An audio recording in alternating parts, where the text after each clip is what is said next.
Jadi korban ialah kita menyembelih binatang lah. Sebagaimana kisah Nabi Ismail dengan Ibrahim salam. Itu binatang An'am. Dalam Quran disebut dalam surah Al-An'am tu kan, ada surah Al-An'am tu.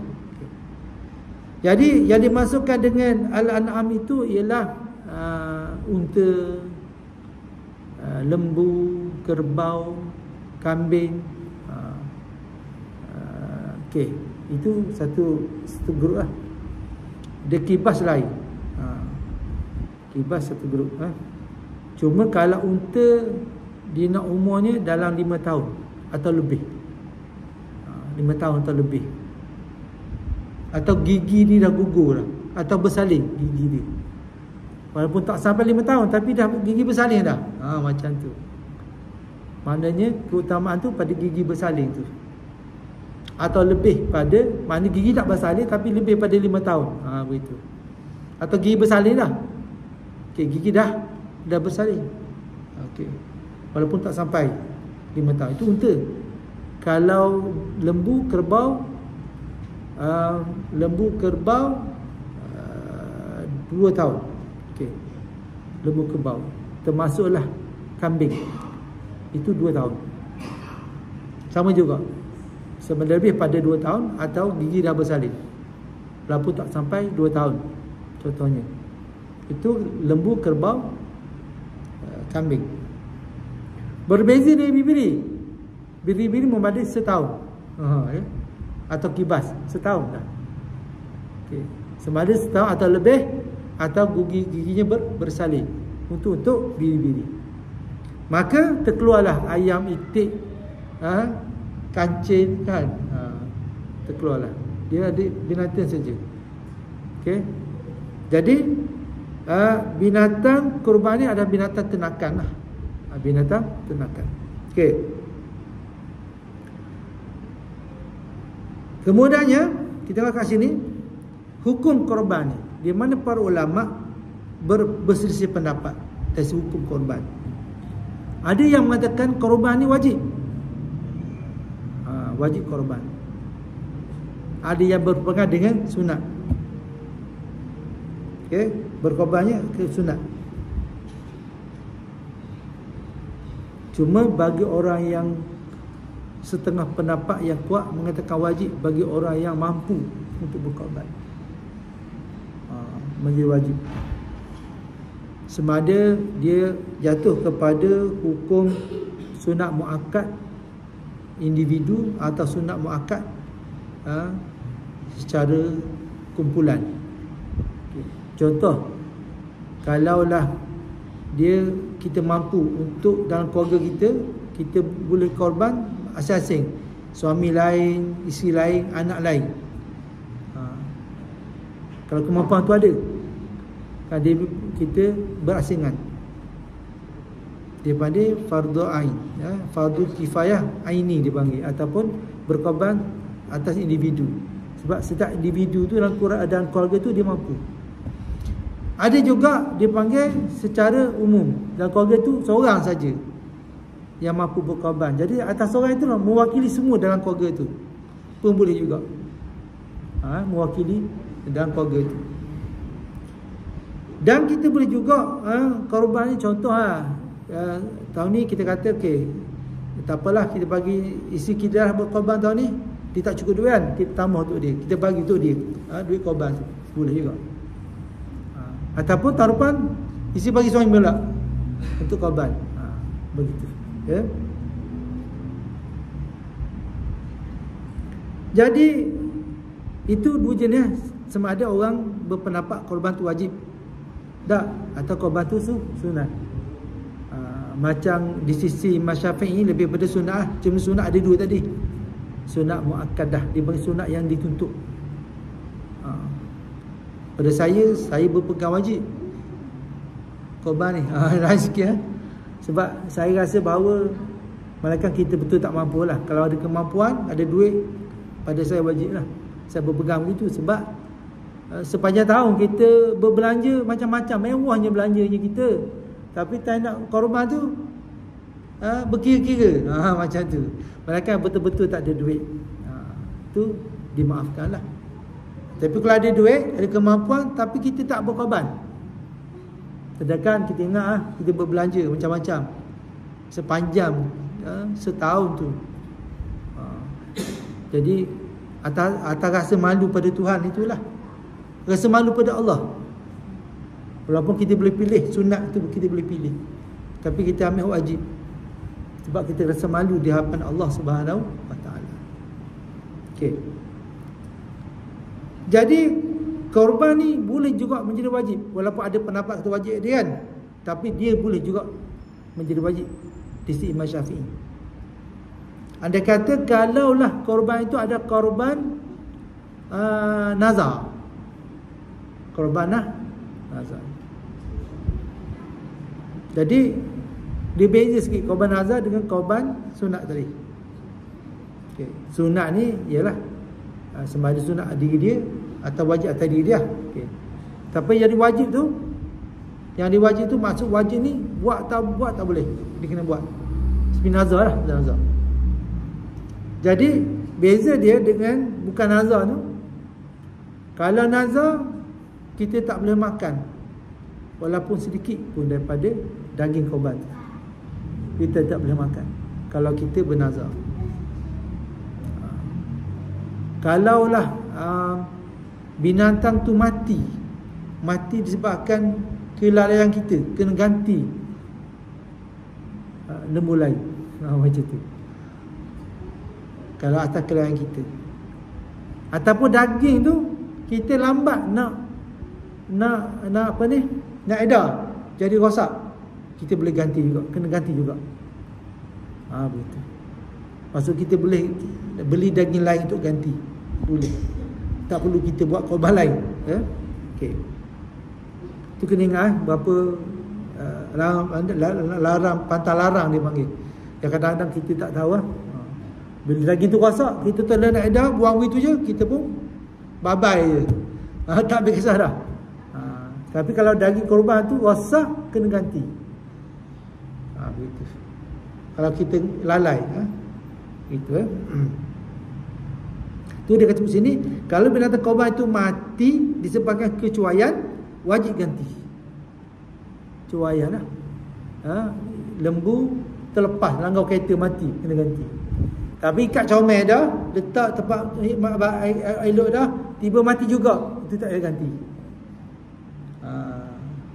Kalau kita tak tahu hukum, sebab kita niat dah tu, sebab kita dah niat lembu tu untuk dikorbankan, kita dah niat tu, tiba mati atas kecuaian kita, kena ganti. Maksud kena ganti lembu lain lah. Lembu lain macam tu. Kalau bukan atas kecuaian kita, tak apa. Tidak, maknanya dimaafkan, ya. Jadi korban ni dia lebih afdal daripada bersedekah. Okey, kita nak bersedekah, contohnya apa dia? Kita nak bersedekah, contohnya kita nak buat amal di 3 hari tu, kadang-kadangnya kita ada buat untuk berkorban, tapi bila kita bersedekah menyebabkan duit tak cukup, jadi keutamaan tu tidak diberi kepada korban tu. Macam saya kata tadi lah, sebab kita dah berbelanja, dah cukup banyak sepanjang tahun tu. Jadi kalau ada peluang, ada duit, korban lah, insya-Allah.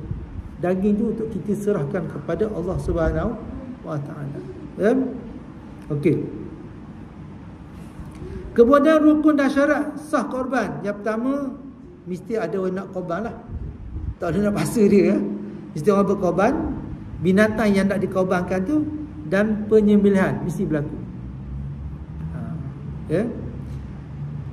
Jadi orang yang nak berkorban itu ada orang yang berkemampuan, sama ada lelaki atau perempuan, sama ada dalam musafir atau bermukim.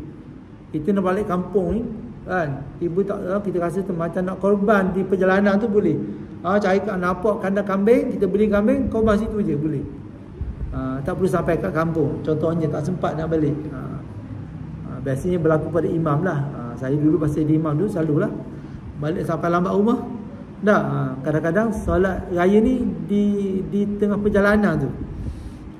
Sebab selalunya kita sebab balik kadang malam tu baru sebab balik, terutama hari raya Aidilfitri, sebab kita sibuk dengan menerima wakil zakat tu kan.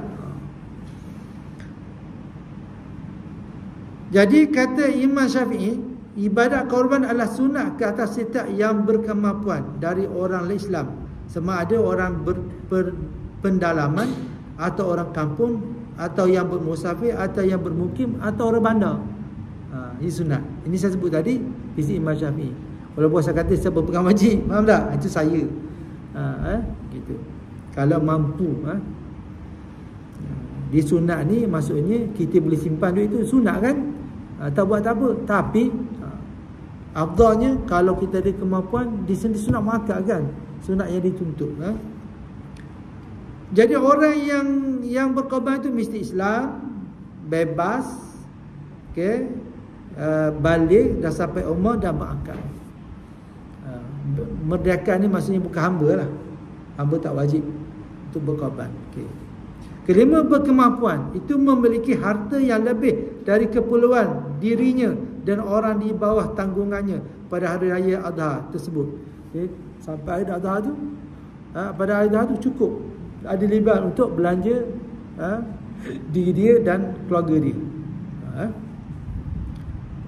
Jadi dalam mengagihkan daging tu kan, kita paling baik kita bagi semua pada fakir miskin. Itu paling baik. Dan kita tak simpan langsung, itu paling baik. Kenapa harus kita simpan? Sebab kita korban ni untuk kita sembah pada Allah, dan bukan kita nak makan daging tu. Jangan sebab daging korban tu jadi berkelahi, berbalah sama sendiri, berebut-rebut. Sebab tu jasa tu dah, kalau setakat nak makan daging kat pasar lemak. Faham tak? Jadi yang kita berusaha payah pada hari korban tu sebab kita nak sembahkan korban kita tu pada Allah Subhanahu Wa Taala. Jadi tak ada isu lah nak boleh makan ke tidak, sebab afdalnya serah semua. Begitu. Macam tu. Itu pertama. Kalau saya, amalan saya memang saya habis je dengan korban tu. Hari-hari pertama tu saya dah habis dah. Saya ambil sikit untuk makan diri sendiri, keluarga. 2/3 tu saya beri pada orang lah. Dan dia sebabnya kita sendiri yang bagi. Kita dah agihkan, plastikkan kan, 1 kilo seorang, kita pun tulis nama, kita bagi pada jiran kita. Lebih lagi orang yang susah. Begitu. Biasanya masjid ada, surau ada, data-data orang yang susah tu. Kita utamakan mereka. Okay? Supaya ada rasa pupuk kasih sayang di kalangan orang yang susah. Supaya hubungan antara orang yang berada dengan orang yang susah itu dieratkan. Kita nak korban ni, nak bagi daging ni, bukan kita nak cari publicity. Faham tak? Kita nak eratkan diri kita dengan orang yang fakir tu, yang miskin tu. Dan orang yang fakir dan miskin itu akan berdoa pula untuk kita. Kan banyak kelebihan yang ada tu. Tak? Dan setiap dia makan yang kita sedekah tu, mendatangkan pahala yang berlipat ganda pada diri kita. Jadi bila kita nak korban tu, kita kena pasang niat yang betul. Kerana itu daging korban tu sebaiknya semua. Okay. Kalau kita ikut amalan salafus salih, dia bagi 3. Kan, satu untuk diri dia, satu untuk orang fakir miskin, ketiga untuk dia buat makan untuk adik-beradik dia. Dan daging korban ni dia beza dengan daging akikah. Akikah ni kita masak, sunat kita masak dan kita agihkan. Masakan tu kita bungkus dan kita bagikan makan tu dengan sekenyangnya. Sebab apa sunat kita masak akikah tu, kita bagi yang masak, kita masak-masak dan biar rasa manis sikit masakan kita tu, dan kita agih pada jiran-jiran kita yang cukup, maknanya mengenyangkan. Untuk satu orang tu mengenyangkan. Sebab apa disunatkan? Supaya bila dimakan dekat rumah dia, dia tak rasa malu nak tambah. Berbeza kita jemput dia kat rumah kita kan, nak tambah. Tambahlah. nak tambah ni tapi segar. Ustaz pula nak makan kan, contohnya. Macam tu. Jadi kita sunatkan. Ustaz ni ada yang ustaz yang susah pun ada, betul tak? Dia dah ustaz kan. Jadi nak makan, kita jemput dia makan tak salah kan. Tapi rasa malu tu adalah. Itulah ustaz tu lapar. Contohnya kan. Jadi sebabnya kena itu untuk daging akikah. Dan kalau daging korban, sunat bagi daging yang mentah. Jadi tu kita bungkus 1 kilo tu seorang kan. Supaya orang yang susah tadi dapat menikmati daging kita. Kita 1 kilo, orang lain bagi 1 kilo pula. Bolehlah dia. Okay, dan daging korban ni haram dijual. Okay, haram dijual. Mereka orang yang fakir miskin tadi, yang susah tadi, dia dah dapat daging tu, dia boleh jual, harus dia jual. Contoh, dia ada keperluan lain kan, ada keperluan lain, jadi dia boleh jual daging tu. Tapi orang sebab kita orang berada contohnya tak perlu kisah dah pasal daging tu, tak makan pun tak apa. Faham tak? Sebab kita ni bila boleh masa boleh beli daging dekat pasar tu kan, tak minggu boleh beli. Dia orang setahun sekali pun mujur nak beli, betul tak? Jadi kita yang kisah sangat pasal daging korban ni. Paling tidak kita buat 3 hari yang macam sebut tadi lah, sebab amalan salafus soleh kan, tu di kita kan, kita simpan sikit 1/3, 1/3 lagi. Sebab biasanya bahagian kita tu 10 kilo kan, 11 kilo, 12 kilo kan, banyak tu. Bagi 3 berapa kilo seorang makan. Biasanya kita beli lagi 1 kilo je, ni dah 3-4 kilo banyak dah tu kan. Saya suka macam ni, saya suka 1/3 bagi kepada orang fakir miskin. Okay, 1/3 tu saya masak kat rumah. 1/3 lagi saya nak bagi pada jiran-jiran saya. Fakir miskin ke jiran tu lain. Jiran kita tak kira miskin atau tidak, jiran-jiran kita. Yang fakir miskin tu lain. Yang kita 3-4 kilo, banyak tu 4 kilo tu, 40 orang boleh makan kan. Kita nak makan daripada kita, dan mana kita, kawan kita masak makan. Itu saya buat macam tu lah. Tapi saya tak simpan daging. Saya tak akan simpan. Saya akan habiskan hari pertama tu, saya akan habiskan daging korban tu. Supaya target saya tu sampai pada orang fakir miskin pada hari tu. Saya tak nak lah bila simpan daging, alamak lupa nak bagi orang tu, lupa bagi ni, akhirnya tak bagi. Kita nak bagi orang miskin, jadi orang miskin tu tanggung. Lepas tu hari pertama tu dia boleh makan daging korban tu kan. Okay.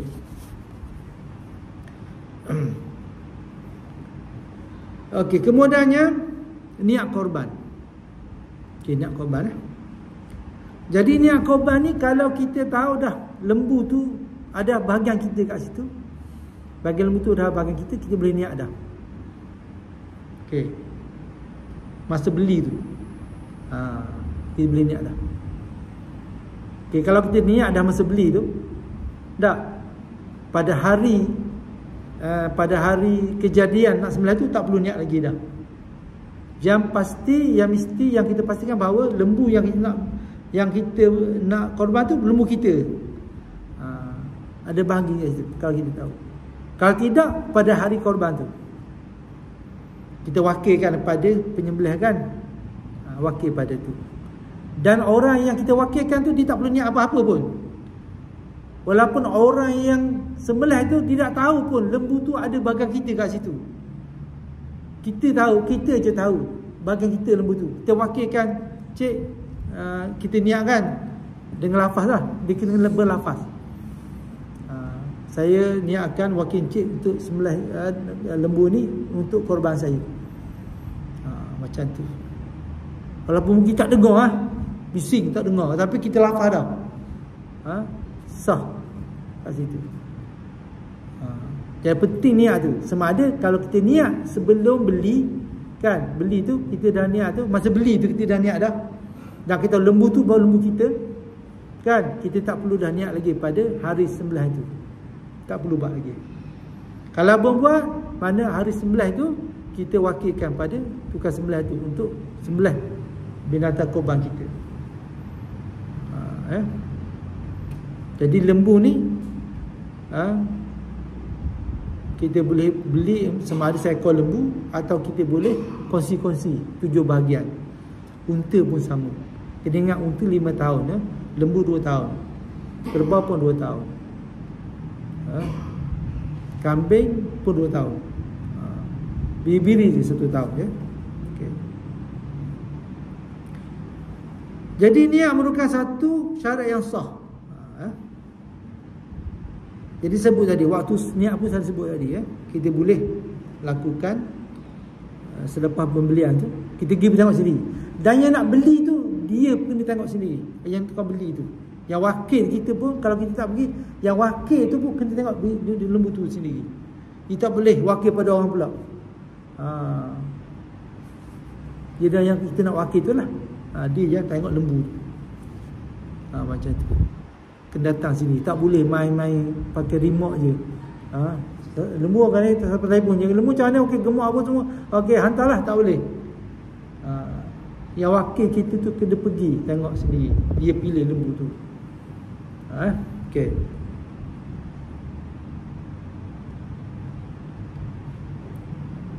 Okey. Yang bidang asas sebut tadi ada. Tadilah. Okey. Unta 5 tahun, lembu, kerbau, kambing itu adalah 2 tahun, biberi 1 tahun. Kalau dekat negara dia ada kibas. Kibas lagi besar. Daging dia sedap, lagi banyak. Kibas tu besar kibas. Saya dulu dekat Mesir selalu makan, sebulan sekali mesti beli kibas 1 kilo, makan 1 rumah, masak. Daging dia lembut. Okay. Kemudiannya, pastikan tiada kecacatan. Ini penting tak ada benda cacat. Yang pertama, dia kata kalau buta kedua mata, cacat, tak boleh jadikan lembu tu korban. Tak boleh.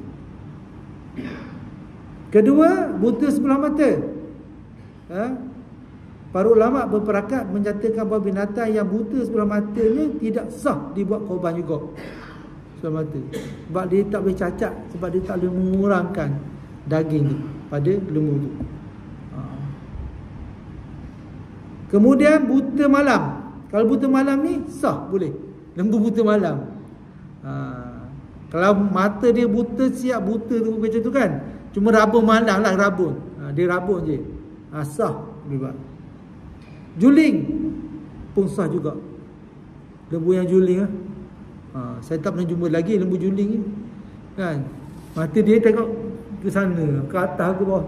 Tak pernah jumpa lagi. Tapi boleh buat korban Jambal lah emang lembu kau juling macam mana kau beli lah. Boleh. Yang buta je saja. Buta 2 mata atau 1 mata, itu tak boleh. Rabun malam boleh. Juling boleh. Lemah penglihatan pun boleh. Lemah, kita pun tak tahu lembu tu lemah tak lemah. Tak test kat lembu tu. Tak. Tapi tak apa. Saiz telinga yang kecil sah juga. Saiz kecil. Tapi kalau telinga tak ada, tak boleh. Janji ada telinga walaupun saiz kecil. Tiada kedua telinga atau sebelah telinga, tidak sah. Lembu tak ada telinga. Tak sah. Kita ni kadang-kadang yalah, tak cermat kan. Tu kena dia tengok selok-selok lembu tu macam mana. Takut ada cacat celah dia kan. Okay. Terpotong di bahagian hadapan telinga tanpa terputus, makruh. Telinga dia tapi terkulai.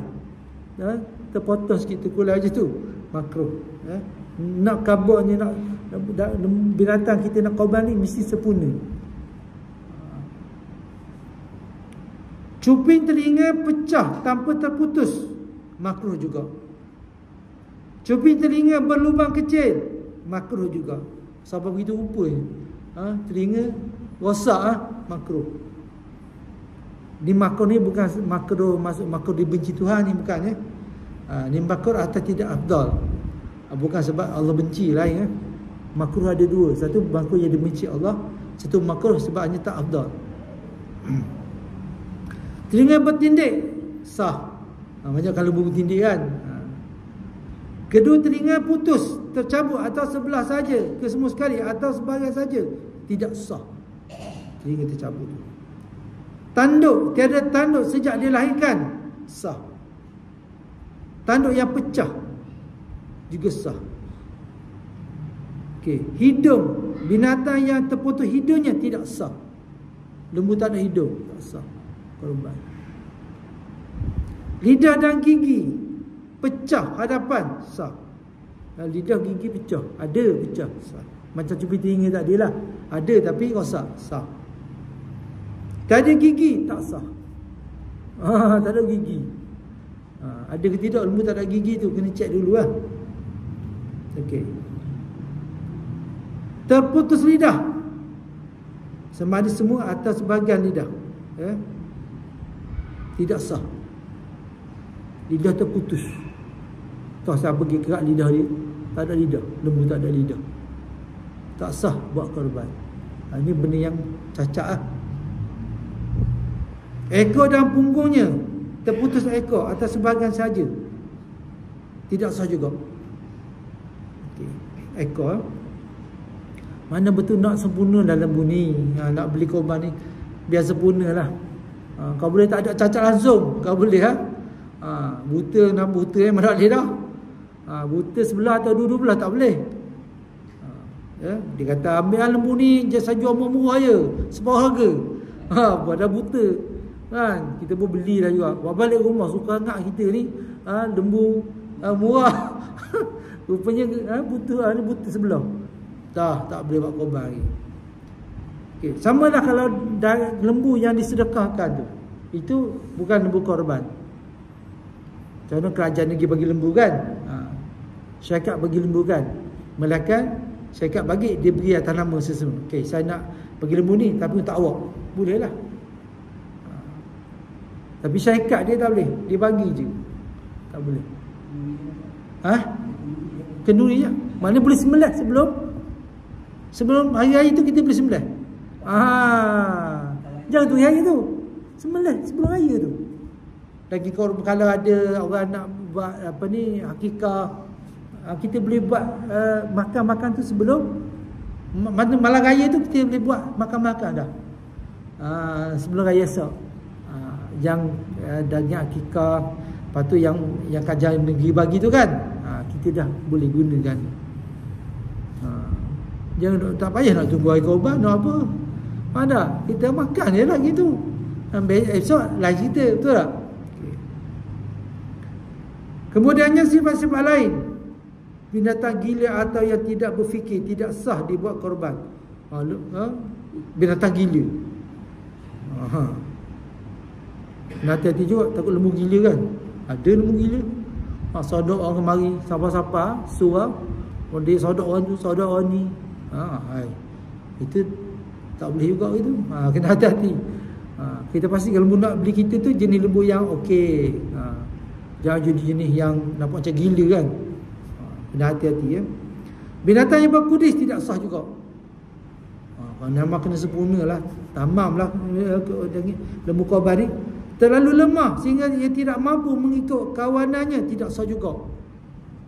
Sakit, demam, lemah, tak boleh. Okey. Binatang yang dikasih sah. Binatang dikasih tu kan jadi besar, itu boleh. Bunting, ya, mengikut ulama Syafi'i menyatakan binatang yang bunting tidak sah dibuat korban. Adapun binatang yang baru bersalin sah dibuat korban. Maksudnya kalaulah dia betina tak apa, tapi dia bunting, tak boleh. Binatang yang ditanda dengan besi panas sah. Ada besi panas dekat badan dia, sah. Walaupun kita ni macam cacat je. Sebab apa ni? Sebab dia kena cap besi panas tu, boleh. Kudung sebelah kaki tidak sah. Lebih lagi dua kaki kudung, lagi tak sah. Ambillah Haji, saya jual murah je untuk korban.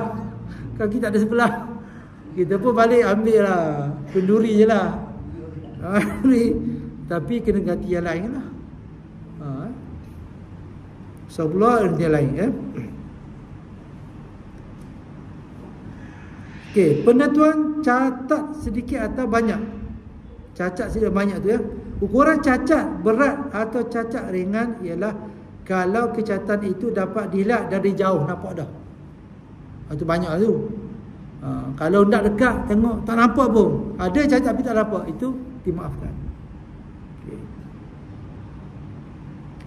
Jadi berkaitan dengan sembelih ni tuan-tuan, pastikan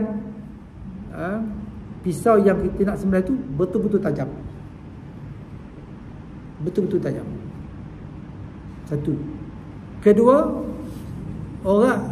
halkum dengan orak pernafasan tu biar putus. Dan jangan lebih makruh. Kita nak suruh betul-betul sembelih ni lebih sampai tekak sini, makruh. Kerana satu, proses sembelih tu lama, menyeksakan dia. Banyak saya tengok orang itu sembelih sampai rapat tekak sampai nampak tulang tekak lepas. Dia kena tengokkan putus halkum dengan orat nafas dia tu cukup Yang hentam lagi sampai keliling tekak dia tu buat apa? Ada setengah sampai putus kepala lembu, tekak lembu tu. Ada apa sah, tapi zalim lah.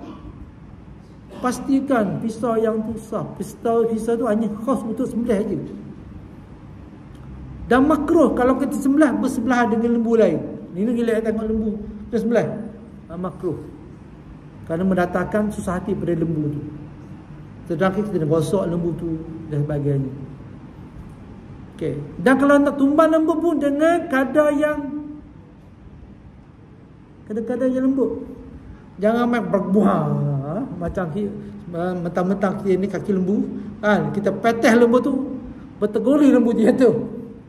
Makruh kita nak tu kata daripada awal korban ni, daripada sampai akhir kena belah lembut dengan, kena pilih yang baik-baik saja dan berlembah lembut dengan benda tu. Dan jangan sekali-kali dia dah jatuh dah, ikat kaki dah, ulur kayu tengah kaki tu, makruh, sebab menyeksakan lembu tu. Dan apabila lembu tu disembelih, putus dah, keluar dah, cepat-cepat tarikkan tali tu, jangan biar lock gitu, biar mampu lembu ni dengan terikat, makruh. Saya sebut ni ada berlaku. Ada berlaku. Nak sembelih tu mesti jangan bersebelah, pisau mesti tajam. Okay, anda katalah kalau kita sembelih tu, yang saya baca ni lah, sembelih tapi nampak macam tak putus atau pisau tu tak tajam, tiba-tiba tajam tupu, kita boleh ganti dengan pisau lain dan kadar cepat. Jangan sampai lembu tu dah sampai nyawa ikan baru nak sambung tak. Tengah sembelih tadi, sebab bila sembelih tak boleh angkat. Kita tanya sembelih angkat, tengok ada lagi putus tak boleh, letak kekal situ. Tanya orang mana putus tak? Putus lagi ni. Halkum dengan orang ni kita ada ni. Nampak ni. Biar orang lain tengok dah putus tak dua tu. Dua tu je syarat dia putus. Okey. Jangan angkat pisau. Kecuali kes tadi. Pisau tu tumpuk. Ayah mak, tumpuk ni pisau tu macam mana? Okey, ambil pisau lain. Buat ganti. Boleh. Dengan kadar yang segera. Ini hukum ni hati tak tahu kan? Macam mana ni? Hamba pun tak tahu nak macam mana. Pisau tumpuk ni kena hati angkat, tak tahu. Biar pisau tu mari dulu, baru angkat. Jangan angkat dulu, pisau baru cari. Faham tak? Menyeksakan. Jadi kalau kita angkat dulu pisau baru cari, jadi tak sah sembelih tu. Sebab dia menjadikan mengambil tempoh yang lama. Ni nak macam mana ayah mak ni? Pisau tumpuk ni, tak apa, kita cari tu pisau dulu. Awak jangan angkat lagi. Cari. Kerana tu kena ada pisau spare tu, kena ada. Okey.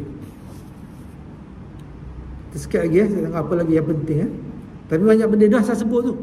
Dah.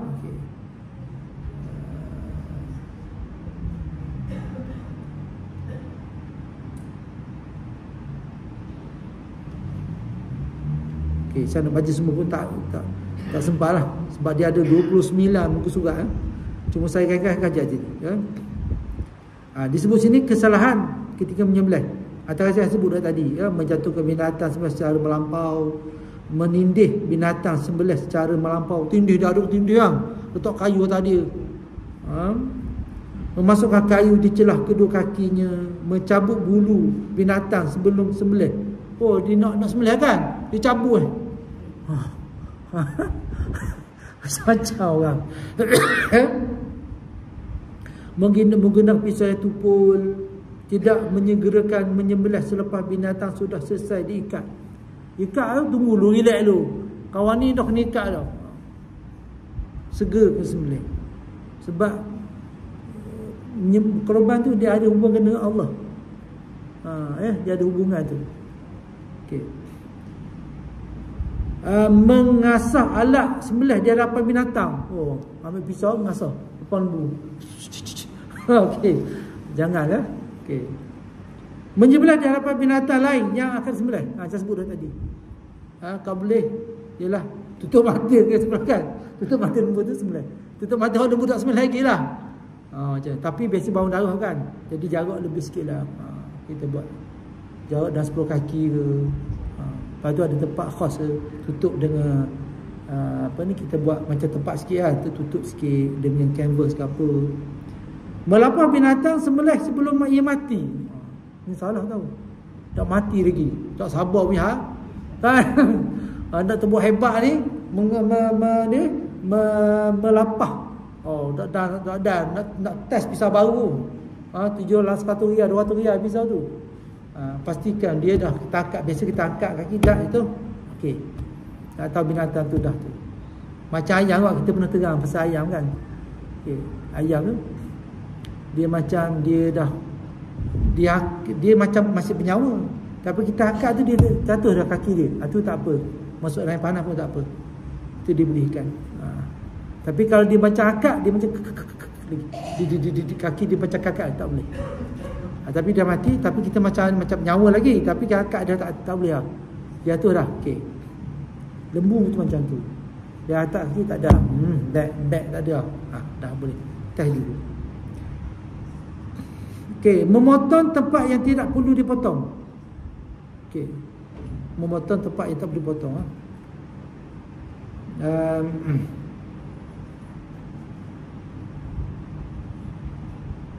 Okey, itu sajalah yang dapat saya terangkan bersedikit sebanyak berkaitan dengan korban ni, supaya kita tidak lagi membuat kesilapan. Dah ada patah larang tadi. Contohnya kalau lembu yang dah kita nak korban tiba-tiba mati atas sebab kecuaian kita, itu kena ganti. Okey, dan diingatkan kalau korban yang nazar tak boleh kita makan. Okey, daging korban kita boleh bagi kepada orang bukan Islam, boleh. Boleh Dan saya sebut tadi, daging korban orang miskin boleh jual untuk keperluan dia pun boleh. Okey. Dan lembu ni, kalau lembu saya berkorban tadi, kalau lembu yang bunting tak boleh korban.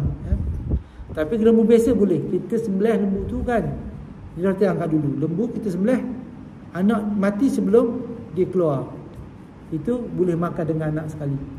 Tapi kalau kita sembelih lembu betina, kita belum perut, anak hidup lagi, anak tu kalau nak makan kita sembelih. Kalau nak nyawa ikan kan, kita sembelihkan dia. Kalau bukan korban lah. Kalau bukan korban bolehlah kita sembelih. Okey, wallahu a'lam.